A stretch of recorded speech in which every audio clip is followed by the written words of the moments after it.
The Lord be with you. And with your spirit. A reading from the Holy Gospel according to St. Matthew.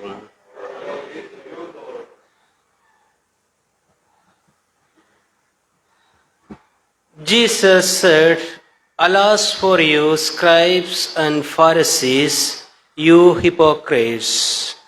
You who pay your tithe of mint and dill and cumin, and have neglected the weightier matters of the law, justice, mercy, good faith. These you should have practiced without neglecting the others. You blind guides, straining out gnats and swallowing camels. Alas for you, scribes and Pharisees, you hypocrites! You who clean the outside of cup and dish and leave the inside full of exhaustion and intemperance. Blind Pharisee, clean the inside of cup and dish first, so that the outside may become clean as well."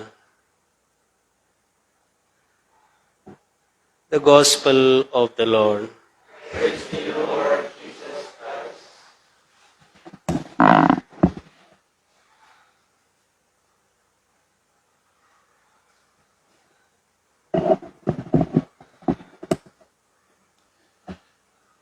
So in chapter 23 of Matthew's Gospel, Jesus turns specifically to the scribes and Pharisees and is very, very straight on with them. He looks at them in the eyes and he begins to curse them if he wants, because the words are very strong.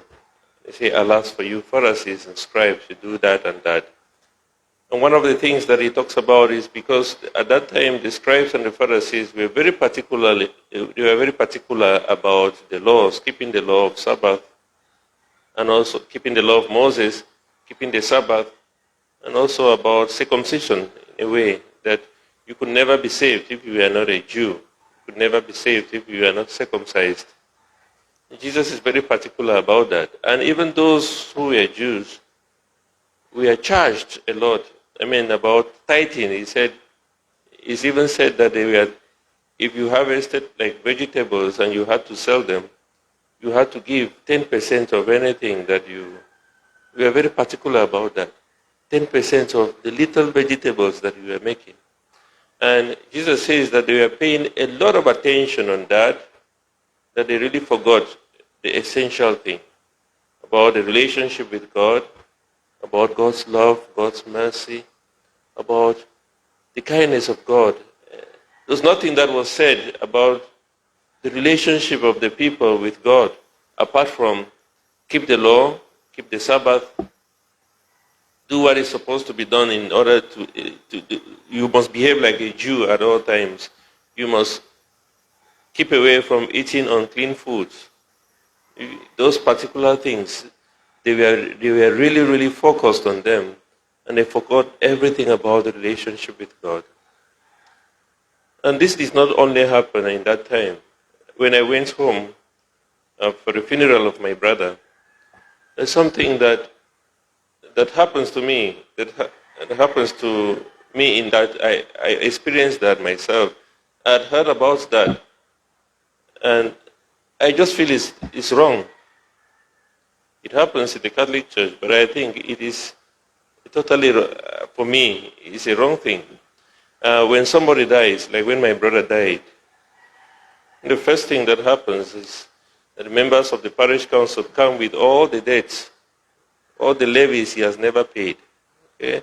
A long list of, he has a levy to pay for the youth, he has a levy to pay for the CMA, he has a levy to pay for that, and it was a substantial amount of money. But while my brother was alive, he was the chairman of the Bazaar committee, he was the chairman of this, that. You could see he served the church very well. But during his death, they bring all this list of things that he has to pay. And mind you, if he doesn't pay, he's not going to receive a Christian burial. It's not going to be buried by a priest. I mean, even if the priest did not want to bury, I would have buried because I'm a priest. But I think about the poor people who could not afford to pay those debts. It's nothing about the mercy of God. It's nothing talked about how did he live with God? How did he receive the sacraments? What was his relationship with God in everything? Nobody talks about that. It's about the levy, what he has to pay. And some time ago, when I was in Ireland also, the movement about women priests was very strong. Never experienced it in that very strong way. And I remember the sisters we had at the course were very particular about the ordination of women priests. Men have failed us. Men are not worthy to be priests, but women can do it better. And the question is that what the world needs at the moment?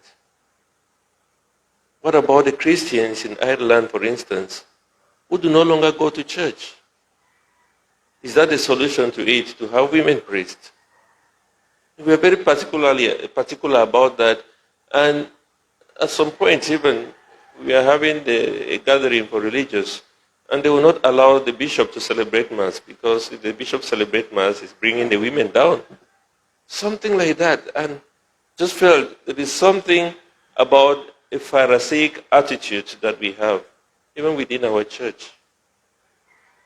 That a lot of attention is paid on the external things, and we forget about the relationship that the children of God have with their Father, their Heavenly Father, who is God.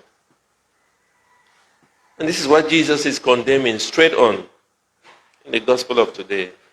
He says, pay attention not to the external part of the cup, but whether the cup is clean inside. What is the relationship we have with God? Not about the things that we do external, not about my priesthood. I mean, the fact that I'm a priest is important, but what about my personal relationship with God?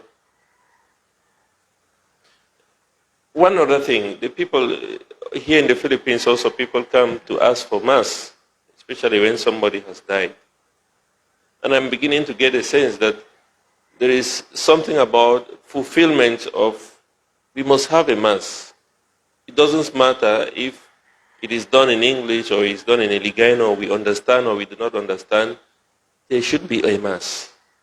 And at times, I was sharing with Father Anej, our experience is that at times you go for those Masses, nobody has an idea what is happening. You even say, the Lord be with you, and you answer yourself, with my spirit. And people have no idea of what is happening. But the important thing is, we want Mass. So what does that Mass do for the lives of the people? What is my relation, my personal? It's not a communal. It's not that I'm a seminarian, it's enough. It's not that I'm now in me healed, now I'm saved. No, you are a Christian. You are baptized. You're supposed to have special personal relationship with Christ because he has called you by name. During your baptism, you are called, Simon, I baptize you in the name of the Father and of the Son. Christ knows you by that name, Simon.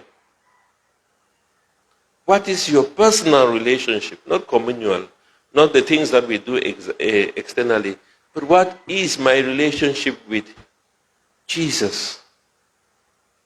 That is what it says. We must pay attention to the internal part. It's not the external. It's not being called a seminarian, called a priest, called a sister, called a Christian, but our relationship, our straight-on relationship with Jesus. What is it that is happening in my spiritual life, in my relational relationship, my relationship with Jesus Christ? And that is so important. And if we have that in mind, we might be able to change some of the things and refocus ourselves on the things that are important. That's what Jesus talks about. It's not about the tithing. The tithing is important, but there is something more important. The love of God, the mercy of God, the forgiveness of God. It's so important that we must pay particular attention to this. And let us keep away from the Pharisaic attitude that we might also pick up even without knowing. We must be conscious of that and be able to express that which is of God, which is His love, His mercy, His forgiveness, His judgment, and the way that He continues to provide for us all the days of our lives. Let us continue to ask the intercession of Saint Rose of Lima that we may truly become Christians of humility, that we may be able to reconstruct and redirect our focus into the relationship we have with Jesus.